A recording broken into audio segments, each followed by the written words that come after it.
more importantly, though, tonight we have the discussion is 6 things you probably didn't know in detail about CAS, right?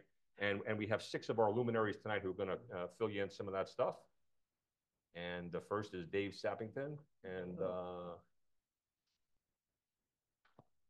where's the widget? I think if you press the one to the right, that'll advance the screen. Right. Oh, wow. Yeah, that works.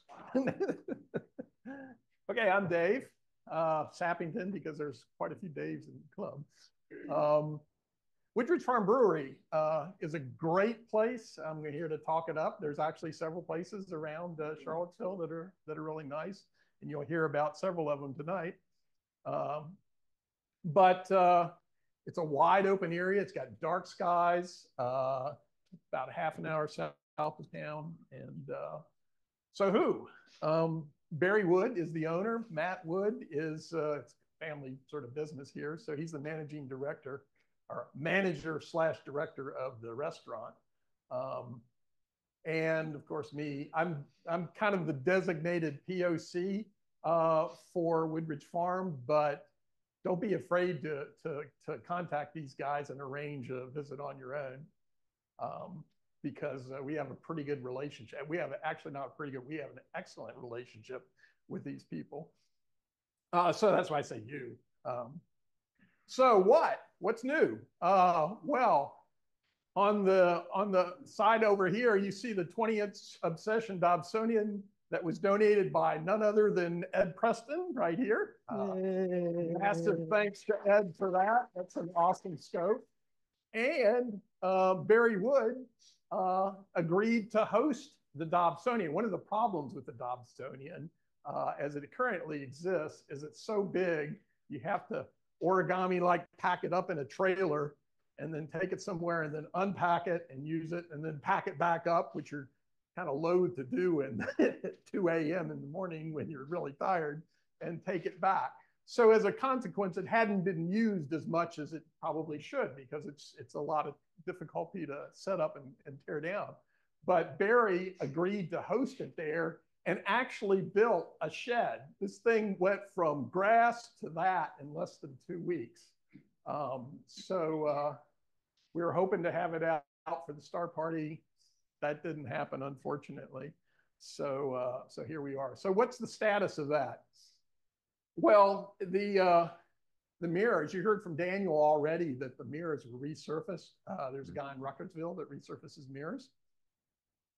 And they needed it. The telescope was 30 years old. And I remember prior to resurfacing, you could shine a flashlight on the back side of it and see it on the front side, which you normally wouldn't want to do with a mirror, right?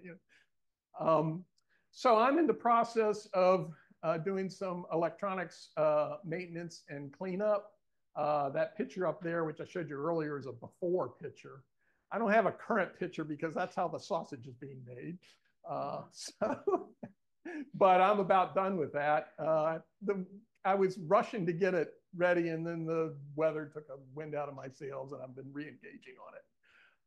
The telescope has multiple operating modes. It has clutches on both its motors. It's a Dobsonian mount, so it has an azimuth motor that moves it around like that, and it has an altitude motor that moves it around like that. It has a computer so that if you take the time to align it with the sky, which doesn't take very much time, it can go to, or it can track the sky. Or if you're old school, you can disengage the clutches and use a telrad, which is similar to a red dot finder, or a laser to just, point there. And if you're particularly good at locating things in the sky, like Carl is, then sometimes that's much faster than, punching in coordinates or Messier numbers or NGC numbers or what have you into a computer. So, you can use it manually. The go-to is with the ServoCat and Argo Navis, or basically the computers that run the thing. And I also was able to, by adding another widget, get it to interact with Sky Safari Pro, which can run on your phone or your tablet. Will it react with any of the others? There's 2 others. One is beginners, and another is a middle one, which was I got, because I didn't need to see stars down to 22 magnitude. Will it react to the program that says Star Safari for advanced or something? There is one. So there's just a pro one. There are 3 levels of Sky Safari. One is free. That one doesn't work with it. That doesn't support this telescope, specifically the ServoCat. Right. There's the intermediary one, which I can't remember. You know, it's Sky Safari and Sky Safari Plus. That's the one I got. Plus, yeah. That's it. Yeah, so I have Pro, which is kind of the high-end one, which isn't, it's not, they're not super expensive regardless. But I know Pro works. I believe Plus works to do this. Okay. I know that Sky Safari, the free one, doesn't interact with ServoCat. So on the structure side, like I said, Barry built that thing in a week and a half, the shed. Now, we asked for power and HVAC because we're concerned about specifically humidity and heat when the thing is in the summertime. That hasn't been installed yet. That'll take a little more time, probably this fall. He said, you know, Barry has a lot of things going on, so he's not necessarily equivocating. He's just trying to do a lot of things. I'm wondering if we might actually host some of the CAS monorscopes out there. Now, it's not storage. The idea would be, it's much more compelling to say, take a scope home if you can use it on the spot, looking at real stuff, and you say, wow, that's not so hard. I think I can figure that out. You know, somebody, especially somebody there to help you get started with it, say, yeah, I think I can do that. Take it home, right? It's a little less friction, if you will, than you know, calling up Larry and going and digging through his basement to find out what scope you might want to have. So that's something there. Also, there's 24/7 bathrooms next to the tiki bar. Talk with management. If that's a concern for you, then you don't have to worry about, I can't stay out there forever. I'm going to need to use the facilities. That's available there. So where? It's south of town on US 29. So from here, Google says it's 30 minutes from this place right here. If you live north of town, it'll be more. If you live south of town, it'll be less, you know, something like that. This URL, which when I put things out in the Slack, if you go to that URL, you put your address in and it gives you directions to go there. This is actually the pin on the map is right about here. And that's our little shed, right? So we get this, we tend to observe out here and you come in through here. This is a restaurant, there's a bathroom here. So you have to walk from here to here, but that's not very far. When? So our scheduled outing, I mean, we had the star party, but unfortunately they canceled. The second Wednesday of every month is a regularly scheduled time that, weather permitting, I'll go out there and invite anybody that wants to come.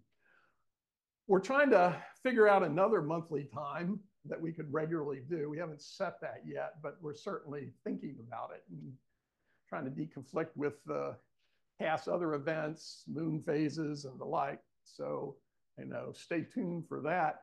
There's also impromptu observing.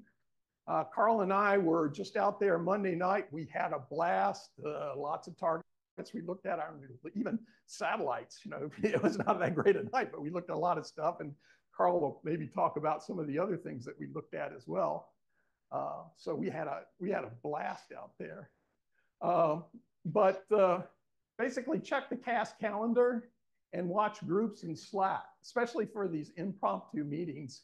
You know, Slack or Groups.io are probably going to be your best bet because the impromptu observing is not going to be on the calendar typically, whereas these scheduled events will try to get them on the calendar for you. Why? It's got a restaurant. You can actually go get food there. Bathrooms, did I mention bathrooms? It does have facilities. Dark skies, it's a great place. Nelson County has, you know, significantly less, there's less light south of Charlottesville than in the immediate north of Charlottesville because there's so much development in the north. So it's got dark skies. It's got a 360-degree horizon, which you almost take for granted when you get out there. It's great to have a field. I know we have some elsewhere. And now it's got a freaking awesome telescope. This is courtesy Ed Preston again. And with some upgrades, it's a great thing. We've had the telescope out there a couple of times before, but it's been such a pain that it was hard to set up. But the views through it are great. So I would encourage everybody to come out and check it out. So any questions?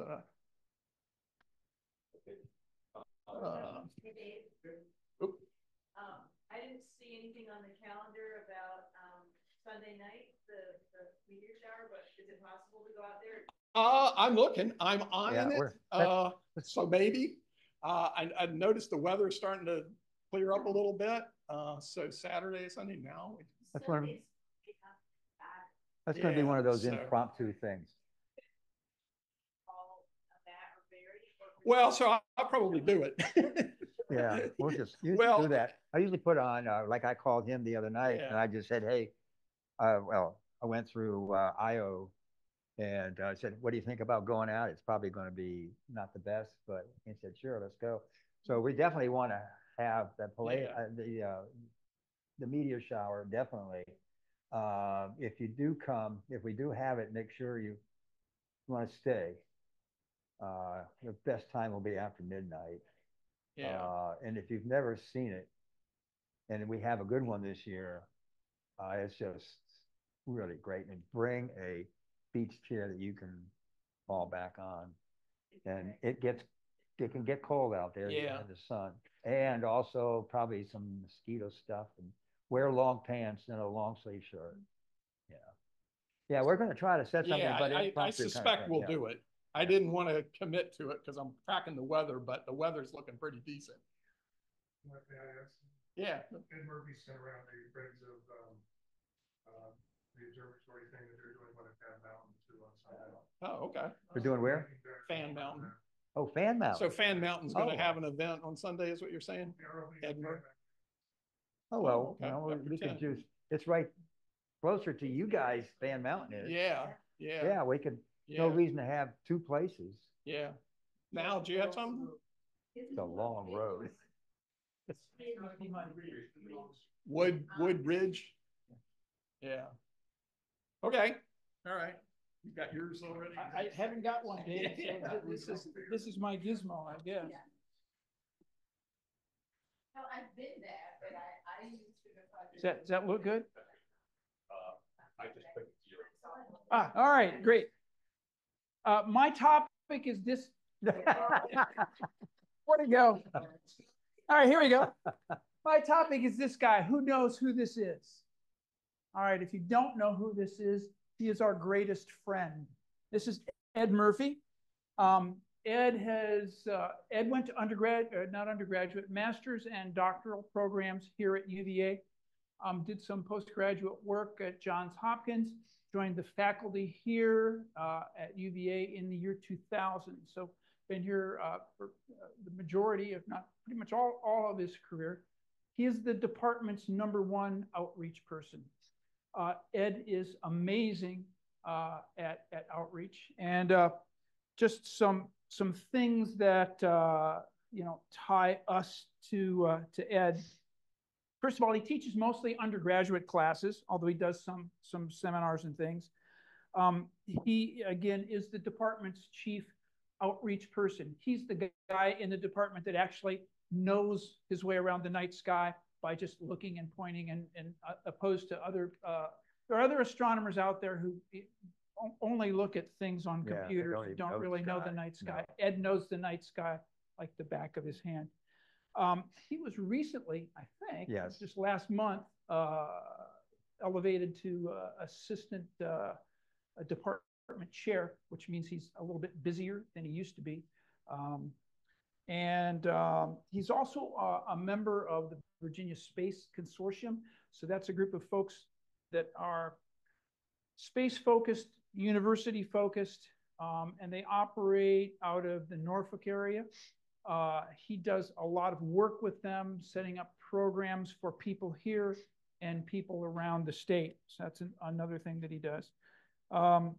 and he runs a program that I participate in called Cluster, where we share telescopes that belong to the university to students at public and private schools around the state. What does Ed do for CAS? He is our link to the department, okay? And so whenever we need or want or ask or whatever, that goes through Ed, which should go through Kevin, unless it's something that has to do with group nights, and then Larry is Ed's connection for group nights. He's also our link to the Rapid Response Robotic Telescope that's on Fan Mountain. I know some people in the group already use that. I've done sessions on that in the past, and we'll probably do one in the fall for new members. It's a robotic telescope that's actually owned by Norfolk State University, but that we have the opportunity to operate it and take images with it. If you've ever been up to Fan Mountain, it's the smallest dome just as you come to the top of the mountain on the left. So Ed's our connection with that. He is our intercessor, if you will, with the faculty. There have been times in years going by where faculty members look around and wonder why CAS has access to the kinds of things that we do, like the 26-inch in the doghouse. And Ed is the person who explains to them that we're the people who run that on the weekends that you don't run it, so that you don't have to come out and work weekends. And then he's the person that we work with also with the doghouse. These are two opportunities that most clubs in the United States don't have the opportunity. We have a 26-inch telescope that anyone in this room can learn to operate. We've got a number of people around the room here who are operators. We also have doghouse out there that gets used for the same kind of thing, looking through the night sky. And again, it's through Ed's understanding of how much we bring to the department that we get to use those things. So the thing that we always have to do, Ed's a smiling guy, as you could tell. He's very, very easygoing. But one of the things that we always want to do is keep that smile on Ed's face, okay? So what I suggest is that those of us who use the equipment in this building and in the building back behind, don't do anything that you don't know how to do, that you haven't been trained for, and that if you are a person who's using one of the telescopes for some reason, before you add any equipment to it or do anything to any of the telescopes, you make sure that we ask Ed about that. I know there's been situations where folks have added different things along the way, and that protocol hasn't always been followed. By following that protocol, we keep that smile on Ed's face. Keep that smile on Ed's face. He goes to great lengths to get us involved in as much as he can, and that we want to be involved in the operation and use of this facility, the one out back. And hopefully when Fan Mountain comes back online, when they get the mirrors finished and everything, we'll have more opportunities out there. One of the things we're working with Ed right now is to be able to set up another obsession telescope on the top of Fan Mountain that we'll have the ability to use. And again, Ed is the person who is going to make that happen. So just a reminder, Ed's a busy guy, especially with his new duties. So rather than you reaching out to Ed for something, go through Kevin, go through Larry, and let's keep Ed smiling, and we'll be able to continue for years going forward to be able to do the kind of things we do up here. Anybody have any questions? Yeah, does he still give his little classes for people that Thank you for bringing that up. I forgot about that. So Ed teaches a couple of times a year or every other year classes through the OLLI program, which is the program for retirees in the city. He also has a set out with the Learning Company about the night sky. It's an amazing set of discs. You can get that through the Learning Company. Goes on sale every once in a while. The one complaint about that, and Ed himself mentions it, to get everything in, he had to talk really fast.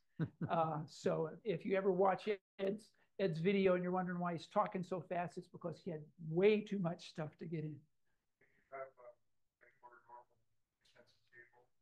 From time to time, they have the great courses are also great. Yes. He has the astronomy program with the great courses. Yeah. It's on cable. Yeah, it is, and I think if you've got Roku, I noticed it the other night on the Roku channel actually. So it's just to be aware, it's him standing on a carpet lecturing. Right. He's good at that. He's good at that, going fast by his own admission, but good at that. But again, Ed is our friend, and he makes much of what we do possible. And so next time you see him up here, you can't miss him. He's about this tall. Larry? You ever see him give a presentation? He explains things in such a way that is totally understandable.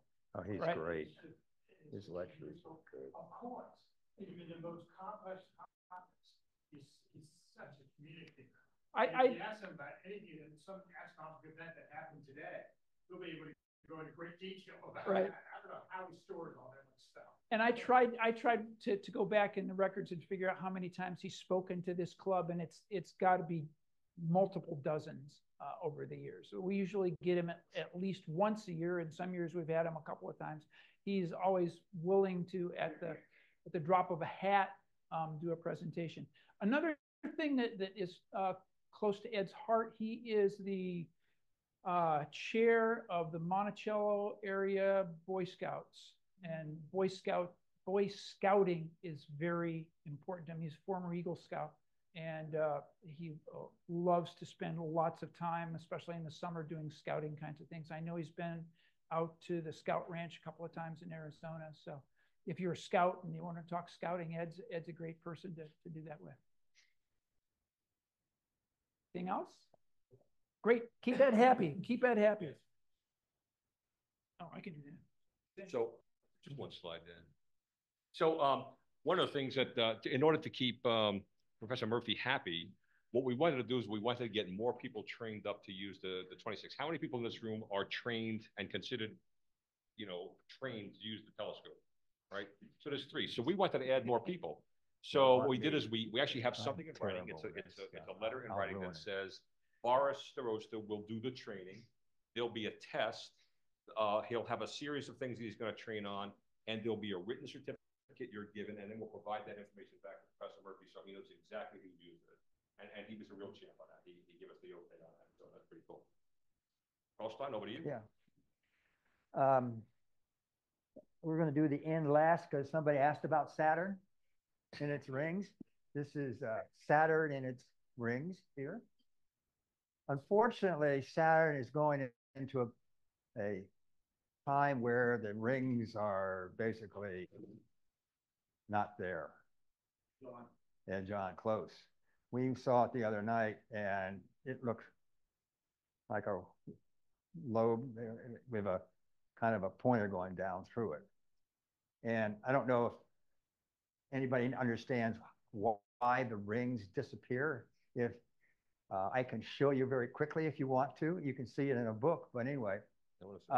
Saturn always points to one part of the sky, and depending on where it is in its orbit, the rings will change.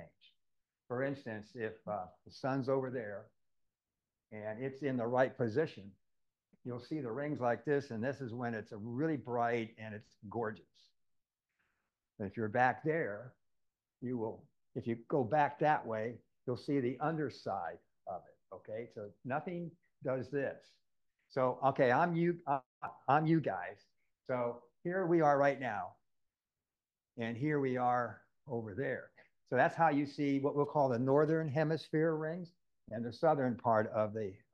So that's how it changes. Now, how do the rings change in its orbit as it goes around. And I'll just do it this way, try to show it to you. As it goes around here, like this, and then it's on its orbit over here, and oh, excuse me, pointing this way. We'll just do it this way, and it comes around over here, and you'll see that the rings thin out, and that's all it is. It's on the other side, and you're looking at this part of it, so the rings are back. Goes over there, it becomes this kind of stuff. So it's only because of the where Saturn is in its orbit.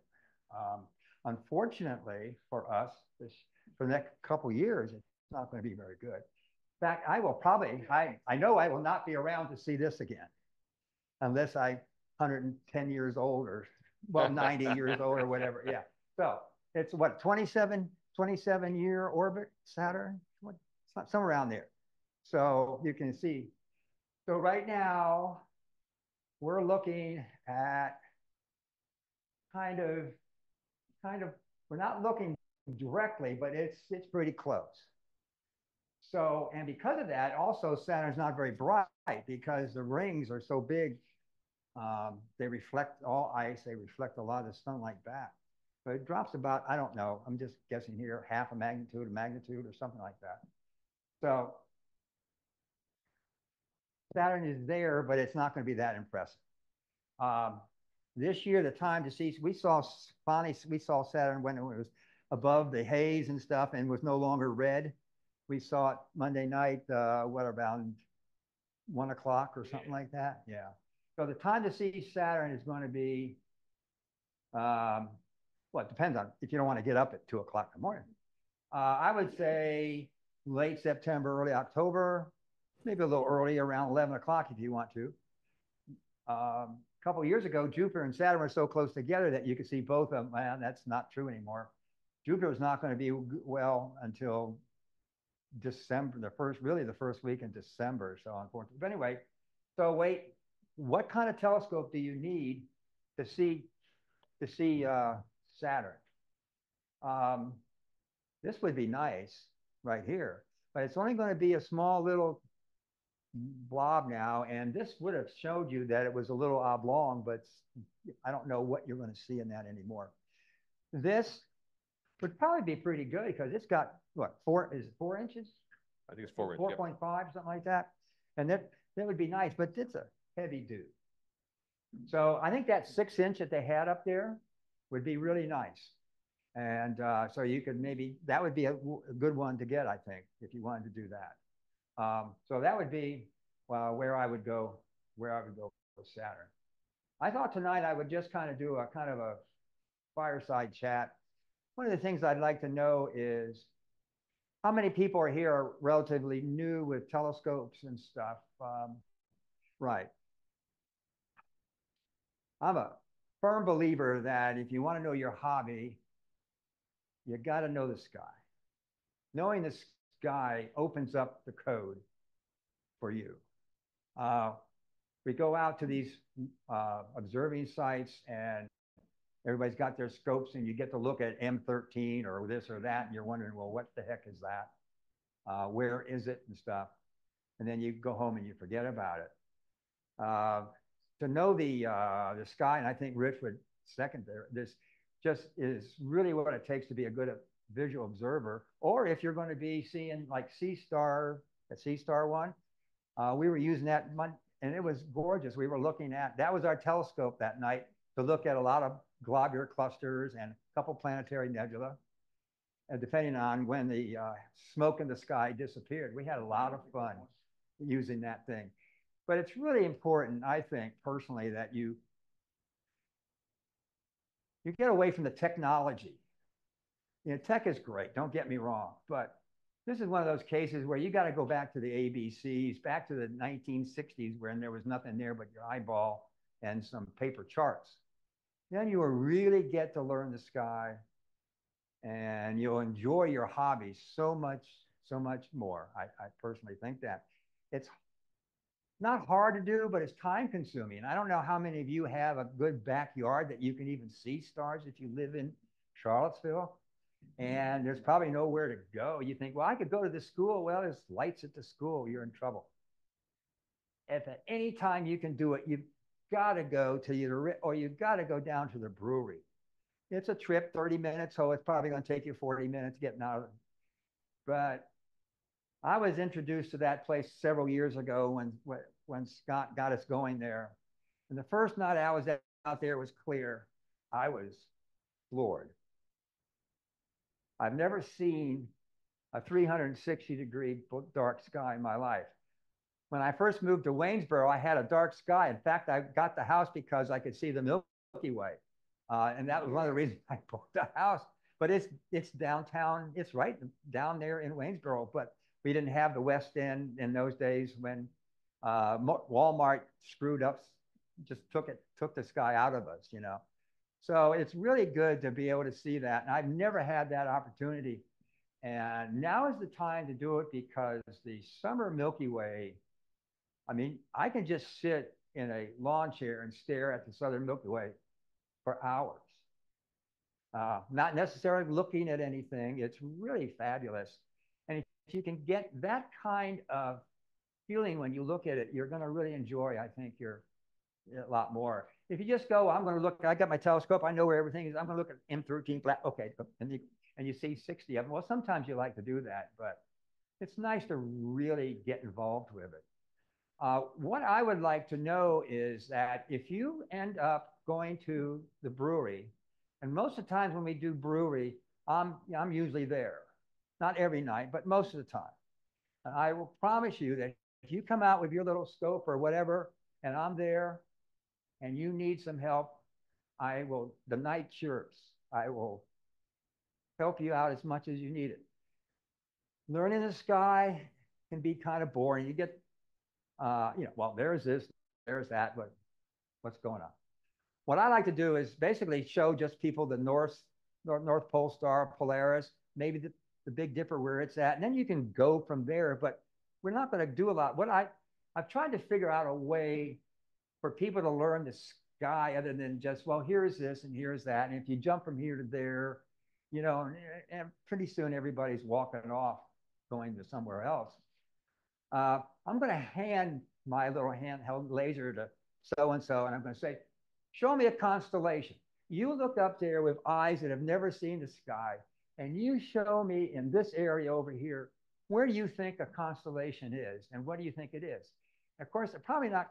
There's a couple like Orion. I mean, you got to be blind not to see Orion. It's pretty obvious. But there's the rest of the sky. You're going to pick out, okay, this should be a constellation here maybe. And I'll say, well, it's got 3 or 4 stars that belong to other things. But you're going to know that area, and then I can show you what comes off that. And maybe you'll understand that it might be easier for you to grab the constellations. So I will be glad to help you guys in any way you want to. I've seen the sky a lot. If I don't do anything else that night, I can't. The only problem with our weather now is that I may not see anything again for another 3 months. But anyway, we won't go there. I'll be there and help you out. And then you can go ahead and look at some of this other stuff.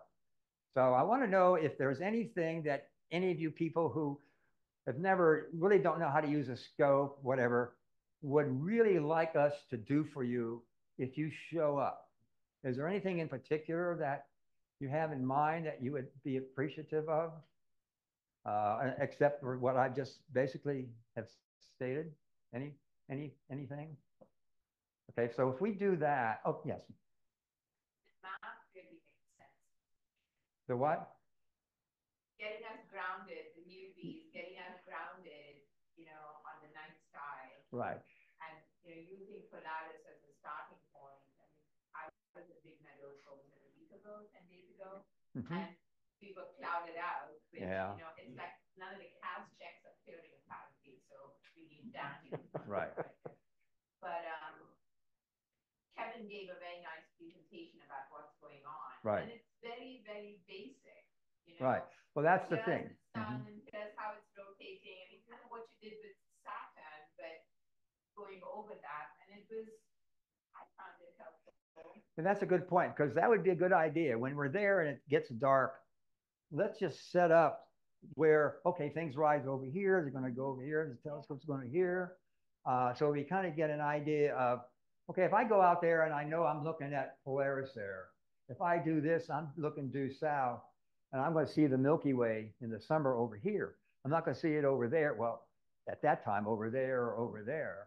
And I can also show you how the Big Dipper changes in its location during the season and stuff. And so if we can get you oriented to the field, and that'll help things come up over here. See this, while you're here tonight, we're going to watch this constellation go over here, and it's going to end up over there, but for months. One of the things that I remember being amazed about was at my house, when I used to do stuff outside my backyard, I had an arc of sky about like this, but it was due south. So everything had to go over me. But I lost Jupiter. You know, I was only up for like a month. And I go out there and I find, well, Jupiter's is now up for like 3 more months. You know? So that's why it's amazing. So if you can get there, you got to get there. And I think you'll enjoy yourself. One of the best things to do, if it's going to be a dark night, bring a set of binoculars. And it's during the summer, you can spend all your time just looking at the Milky Way, the summer Milky Way. It is fantastic. And I can show you what actually maybe try to get you to understand what you're actually looking at. That's an interesting thing to do, kind of like I call my 3D view of the sky.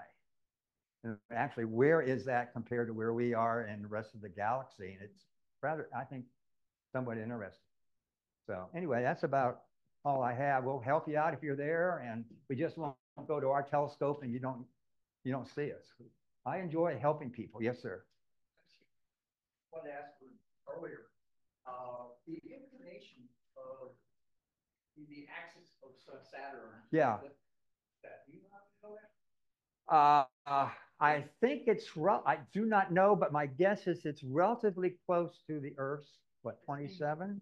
I think it is. Jupiter is straight up and down. So that's why you see things do this. I think Saturn is tilted, if I had to get, about 20 degrees, 25 perhaps. Uranus is it's looking right at us, so everything just goes around this way. So they're all different. One other thing, as I said, tech is good. I would highly recommend that you go to Books A Million or wherever and buy yourself a nice beginner's astronomy book. Maybe, I don't know. Forget about the first 100 pages of the solar system. Boring. No, sorry. Get to know. And the other thing is, number one thing, try to learn about the electromagnetic spectrum. If you can understand that to the degree that I can understand, or anybody else, every lecture that you have is involved in that. Because everything we do in astronomy, all our information comes from the electromagnetic spectrum, everything, okay? So look that up. You can Wikipedia, if I can say that word, blah, blah, blah. And it might be a little bit, that's why I say if you get a beginner's thing, then they'll help you out, gives you spectrum stars, what does that mean, how you determine this and that. Very, very easy to learn. I think anybody in this room can easily learn it. So I would recommend a nice book. Get away from the computer. That's all. That's my big thing. Get away from the computer. And we recommend the 365 days of astronomy. Mm-hmm. It's every day. Yeah. You open it up to the day. It's very simplified. It right. shows you drawings of the night sky, and it has some historical things. If it's a very particular constellation or something, it talks about that. So every day you can, some of it's 3 or 4 days in one thing, but you open up that book and then you can find something very decent. That brings up one last point. You're at an observing site and you hear the term Cygnus as a constellation. Remember that, go home, do some homework. Just get to know. As a telescope user, you can spend months just looking at stuff in Cygnus. Sagittarius in the summer, oh my God, you could spend hours there, okay? So do a little homework and you'll get to start understanding a lot of this stuff that really makes it a great hobby. Okay, thank you. So just one quick comment on that. Thanks, Carl. Great. I was out with Carl and Dave about 2 weeks ago, and I'm relatively new to this group, maybe 3 years of it in development. Well, I know basically there were some Izzer, there was some mine, Cascadia, O'Brien, and then I was out with them, and one of these guys said, well, there's the tea kettle. If I said that to you, how many people you would not know what that means? If I said the tea kettle, if you don't know what it means. Okay, good. So there's a few. And so they said, there it is there. That's the tea kettle. It's in Sagittarius. And there it is. You can see the stars. It looks like a tea kettle. And I'm like, oh, yeah.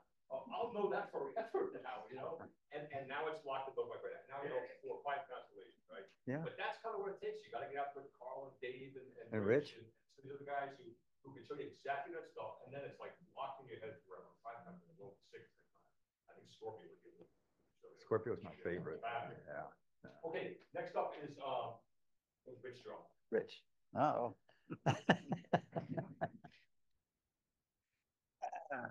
Mr. Lore. Mr. Star Lore. Oh, okay. I don't know about that. But at any rate. That's the slides. There you go.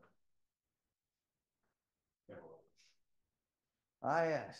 Big Meadows. If you're of a certain age and you got a certain amount of gray, for $80, you can get a little card that'll get you in at the Skyline Drive right there. And with it's part of the National Park Service. It's the Shenandoah National Park. And once you get one of these old fart pass, I call it, you can get in for free. And if you're not, you do have to get like a yearly pass or a monthly pass or something like that. They're a lot cheaper. Yeah, it's like $80 for a lifetime pass once you're 60, I think.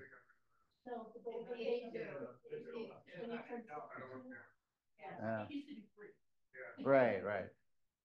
Yeah, here we see Ruckersville down here, and shows Charlottesville is way down there. I live right about here.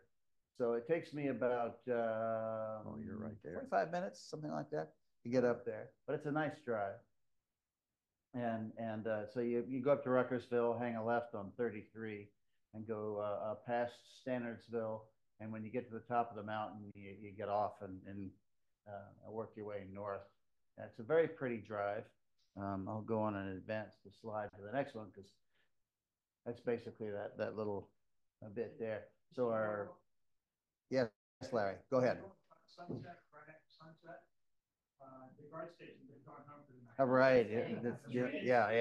Yeah. They quit and go home. Yeah, and starts to get dark. Yeah, I'm not sure exactly when, but yeah, they chicken out pretty early on. But at any rate, this is the Skyline Drive, and so you come up from this direction, and for those of us who are going to be having dinner on a Sunday night, you go right by the observing field and turn north and go all the way up here to the lodge. It's on the ceiling, weird. But at any rate, after dessert, then you come back down, and we'll be using this as the observing field, probably mostly here. Come on, laser, work with me, baby, work with me. Yeah, and this is the helicopter landing zone, so stay out of that. The park rangers can go there, but park police don't like it when we do. And so we set up right here, and we'll try to cordon off an area for our cars to park. But we've been over the years setting up telescopes there, and I don't remember how it got started. I think it might have been Novak that got the whole thing rolling. Maybe a combination of Novak and the Richmond Club. I think about like 12 years ago, something like that. I got started. The Sky and Telescope magazine had an article that I can't remember. It was about 10 years ago. And it said, the very cover said, night skies in the parks. And I was like, oh, and I have a picture of El Capitan or Half Dome on the cover. And I was like, oh, that sounds interesting. And I read the article, and it said they were looking for people, volunteers, to come to the parks. And the National Park Service had an actual program operated out of Colorado. And so I joined the program. The training was minimal. It was all online. It was basically steering you, not so much, it wasn't training you in the night sky.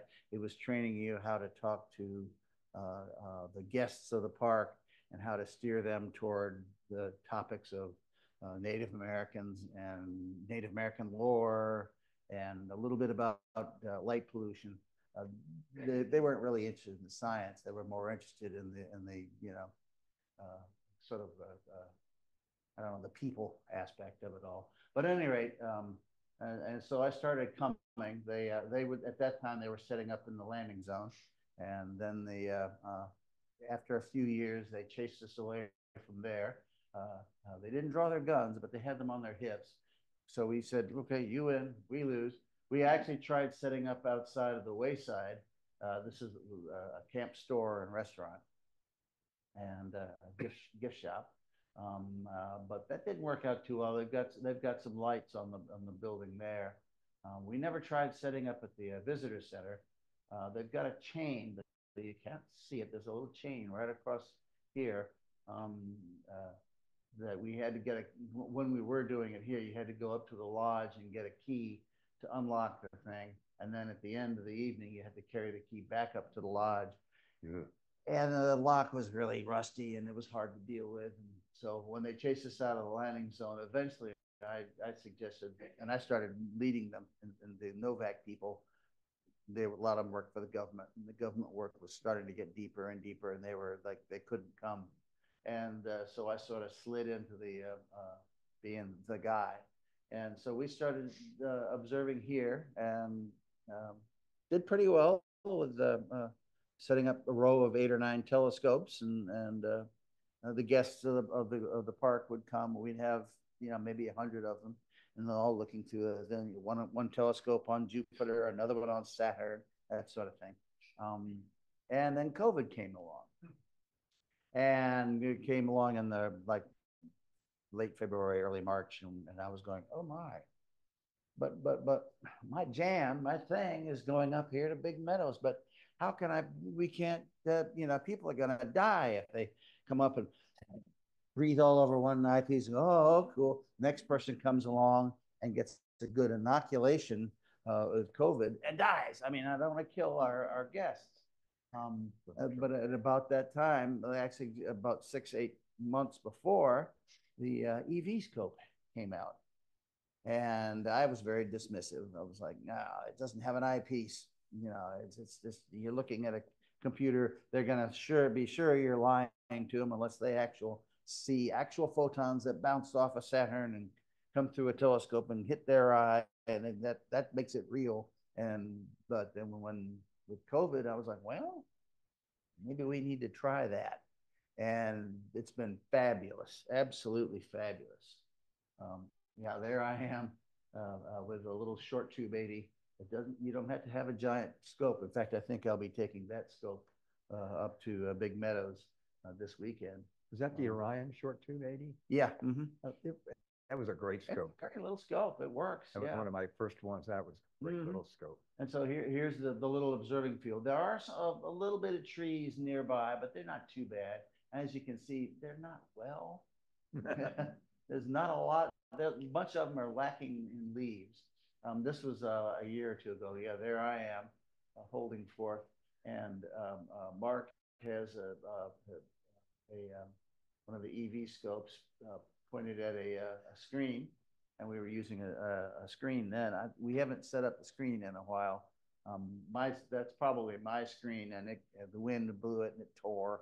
It was from the 60s. I mean, it was ancient, even more ancient than I am.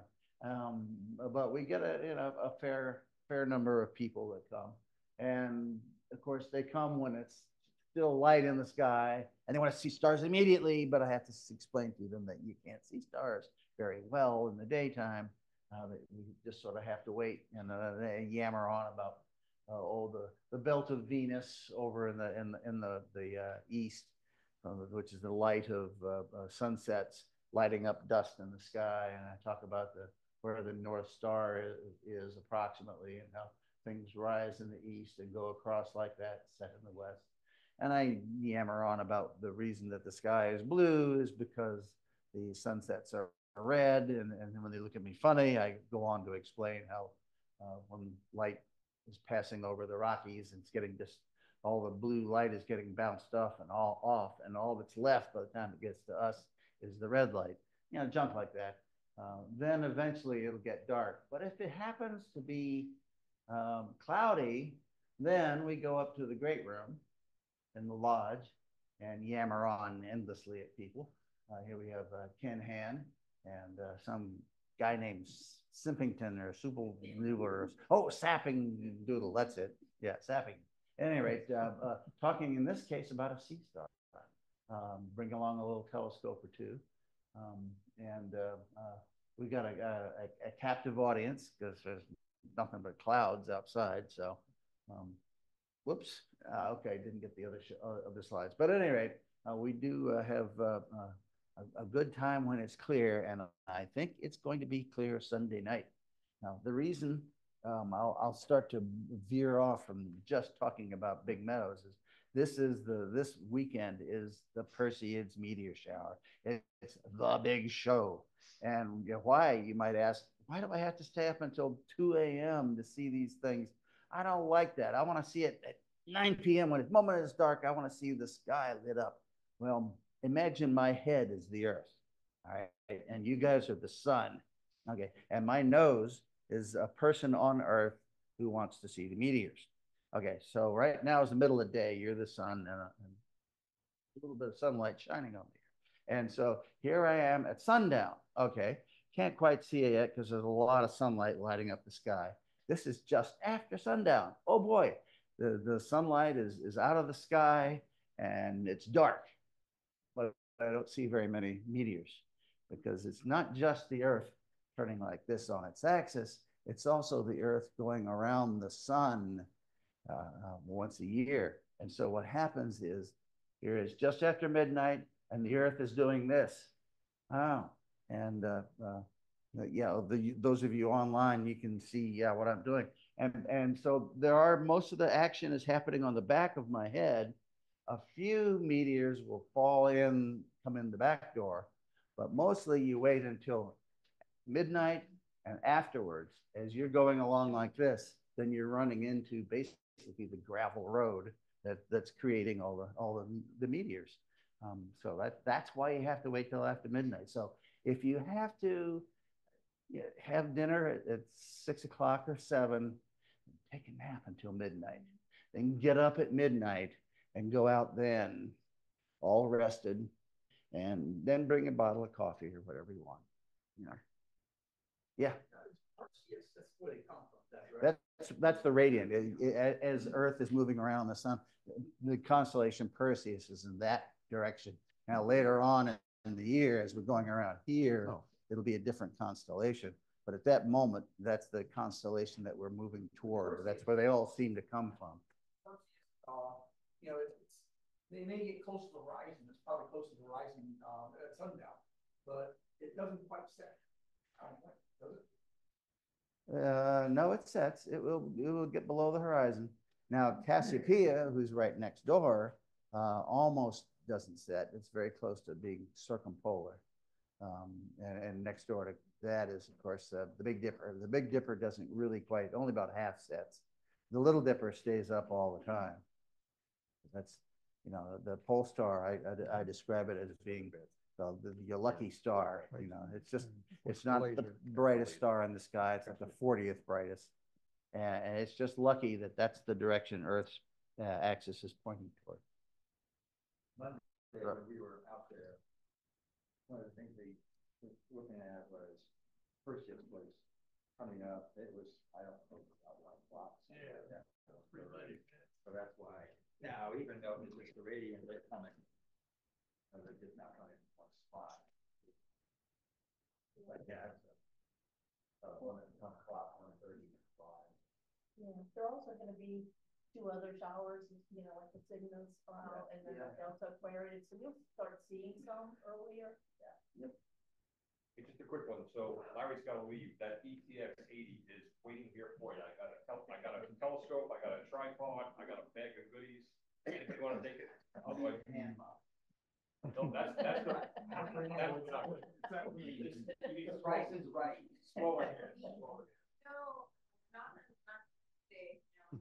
Anybody? 17. ETX 80? No? Okay. Going once. All right, so Saying no for. next. I told him, yeah, he said no. Oh. Yeah. Next up is Ed Preston, and Ed, if you could just advance it so we can see your name. There you go, and then over to you. Okay.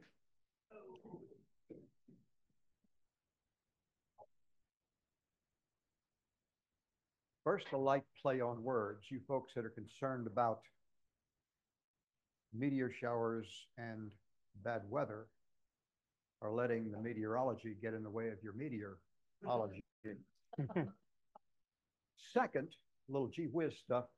The reason you have trouble seeing the ring when it's edge on, that ring is 80,000 miles from inside to outside, 80,000 miles across, and 66 feet thick.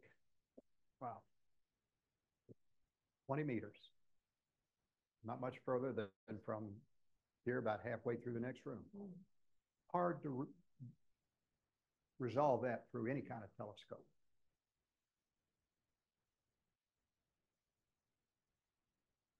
I'm going to talk about the mentor program.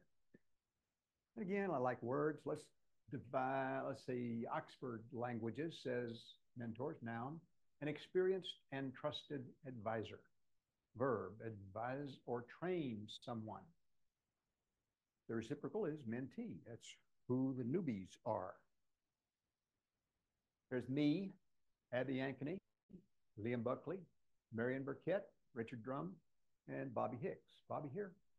Nope. Okay.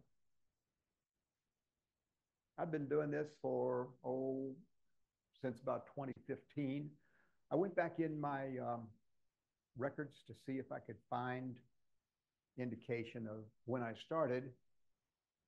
And, well, let's say mentoring is an outgrowth of being the CAS equipment manager. I had all the telescopes. So frequently the conversation went something like from a novice, I'd like to check out a telescope. Fine. Do you know how to use it? No. Well, if you don't, would you like some guidance on how to use it? And that's just the start. Because after you know how to use, set it up, put it together, what the parts do, you're going to need to know where to point it, how to point it. And all those targets are moving. So if you want to know where to point it next Saturday at 10 p.m., that's not where you point it today. And looking back in the notes, I found this one. Kevin Fitzpatrick has expressed an interest in CAS observing program and would like to check out a CAS loaderscope. I should contact him. May 16th, 2021. That worked out fairly well. Very nice. Very nice. Now, he is a living example of such a good lead in here. First off, he has formalized the assignment of mentees, which is a big step, takes a load off of me, gets the other people involved. The assignment is rotated among 6 mentors. He aggressively promotes use of loanerscopes, and he's organized the Saturday evening program. So that's what, third Saturday? Second Saturday. Third Saturday. Now, the content of the program, I'm going to say, is informal. unlike classroom stuff. It's geared toward what would you like to learn? You've expressed an interest in astronomy simply by joining up. So what do you want to know? Astronomy interest or experience in your past. Kevin's case, you taught astronomy. How many years ago did you do that? 40. Okay. But he wants to get into the mentor program here. Refresh and get the loaner scope. You want to learn about telescopes and eyepiece types and features and what they can each do for you or not? You want to learn how to operate a loaner scope. You want to learn about sky movement. One lady just wanted to learn how to identify constellations, and she was happy. That was it. Sky conditions can interfere with your observing if you get started. But what can you do to avoid the problem? About 5 things that interfere, but there's ways to cope with that. So you get a loaner scope. Oh, gee, I can't see anything. Okay, let's go through the questions of what are you doing and when are you doing it and where are you doing it? Aids for planning an observing session. Well, you've got a loaner scope. Eventually, I'm going to guess that you'd like to take it down to the Woodridge Farm Observatory, but you don't want to get there and say, okay, now what? So you need the tools to know what is up, what time of night, which day of the month it is that it's up, where to point the scope. You need to learn about places to observe and what to take. Like, take a long chair and take a blanket. Dress warm. There's equipment, accessories. There's creature comforts like warm clothes and coffee. Wine, careful.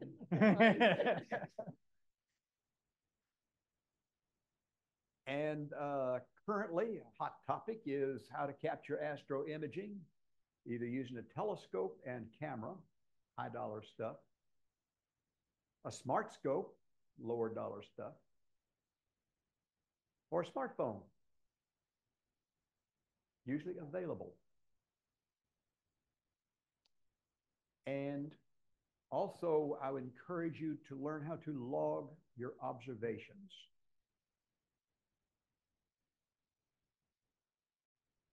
Now, if your mentor can't answer any of your questions, I'm sure the mentor knows somebody in the club that can. Me, I'm old school. I'm not high tech, but there's people around here who understand high tech better than I do. Be glad to introduce you to them. So how do you get involved? Well, if you go to the welcome CAS email that Kevin is going to send out to you as a new member, or you can email the CAS president at the CAS website, contact us tab, let him know you're interested in getting a mentor, or show up at the Saturday evening program, say, I'm here, what can you do for me? That's the 3rd Saturday each month, even in cloudy weather, meteorology again. And there are novice presentations from time to time and mentoring in here. And this is what you might call a novice presentation. So information available to you. I would encourage you to look on the CAS website at the club info. Whoops, sorry, wrong button. Go back here.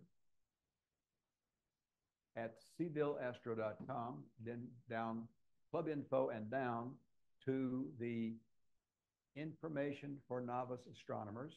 It's a little bit dated, but that means there's probably some web links in there that no longer work. But if you just Google the topic, You could probably find a different web link on the same subject. The Astronomical League has loads of beginner information. And they have particular of interest observing programs. There's 86 of them about different things in the sky that you can focus on. They have a store at which you can buy all sorts of useful tools and night sky tools, which is not so much a physical tool as instructions on how to do things. You can go to either Google or Wikipedia. I say that together because frequently Google will recommend. You Google it and you get a Wikipedia site. For instance, the Messier objects. I could talk for an hour on Messier objects. And also YouTube. You can search there, the Charlottesville Astronomical Society, and see, I think they showed that first off. Or if you're wondering, how do I buy my first telescope? Plug that into the inquiry, the search field, buy first telescope. How to do polar alignment, plug that into, you'll find more, you read, watch these YouTubes until you're beginning to see the same information time after time. By then, you've mined it for everything they've got to tell you. Let's see. Oh, Celestial. In the club YouTube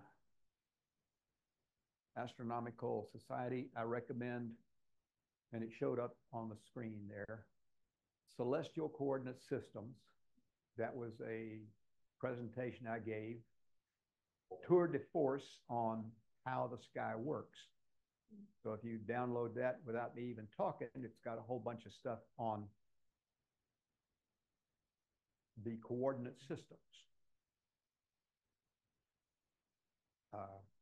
which I won't go any further, but let you look at it. If you get questions, and come ask me. Okay. All right. Good. Hey, thanks, Ed. Appreciate it. Well done. Well done. You know, if nothing else, if you've heard this and you're new, listen to how many people have said it really helped. It can help. You know, that's the beauty of this group here. It's pretty darn cool. That button advances. Okay, thank you. So, shift gears just a little bit and going to talk about something that's coming up here in the next few weeks, and that is the club picnic. So when Marion and I first joined the club back in, I think 2018, it may have been 17, somewhere in there. Within just a couple of weeks of when we joined, they happened to be having the picnic, and we went, and it was a wonderful experience. We got to meet lots of people, Steve, Larry, Ed, a bunch of folks that we met that night.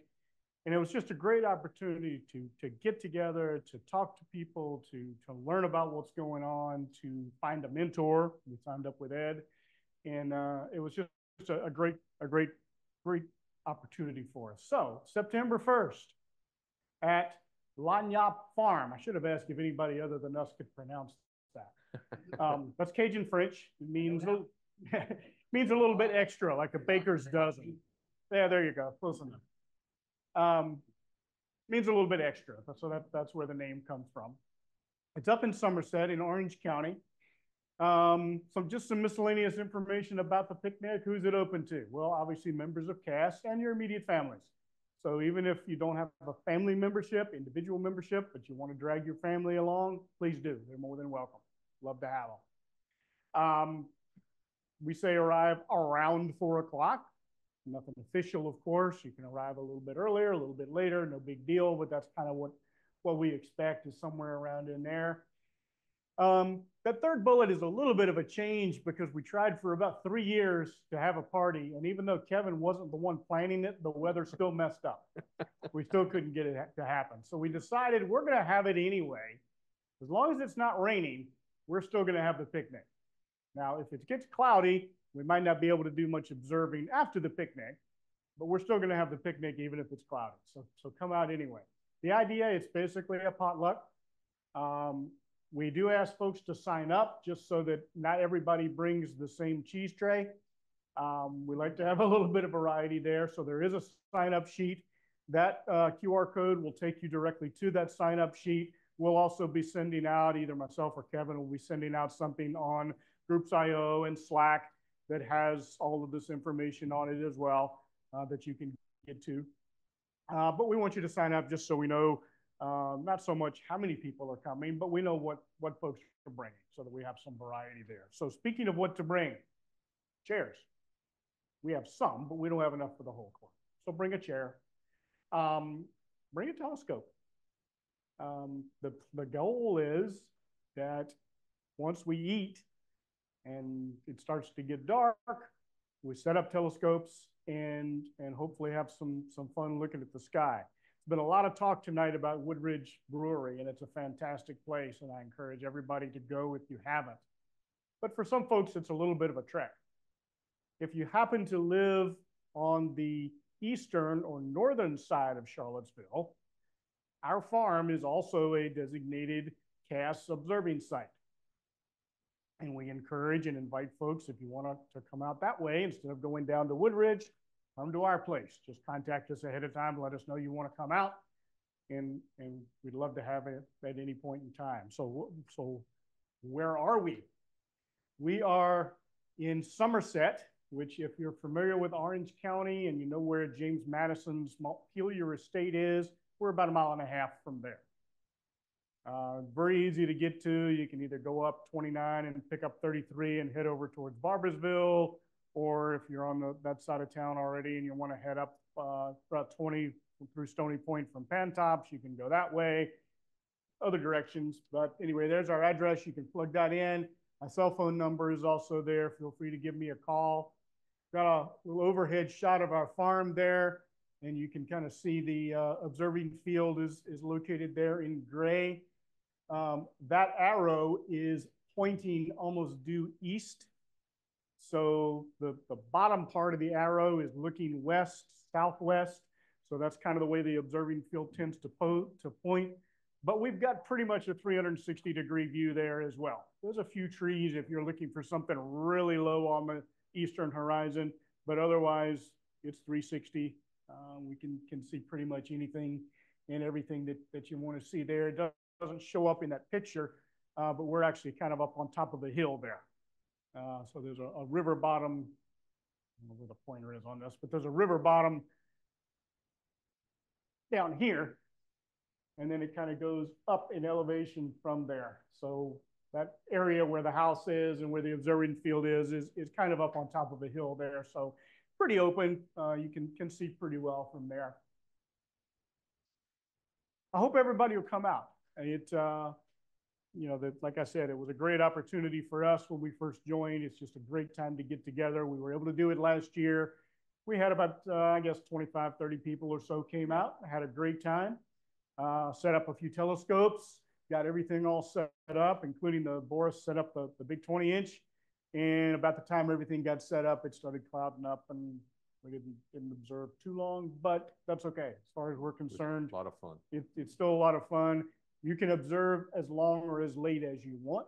If you want to spend the whole night, and you're welcome to do that. We don't kick you out at any point. So if anybody has any questions, feel free to reach out. I'll be happy to answer them. As I said, we'll be posting details and all the directions and everything. We'll post it up on Slack and Groups.io so you have it. But if you have any questions, what's the main? What are you preparing for? So we are going to be preparing, and I'm going to let her correct me when I say this wrong, but we're going to be smoking some meat, probably brisket this year. So we'll be smoking a big chunk of that, and encourage people to bring side dishes. We also have some grills available. So if you want to bring something to grill, feel free to do that. You can use the grill and cook something if you want to cook it there on site. Great. Good stuff. Thanks, Mark.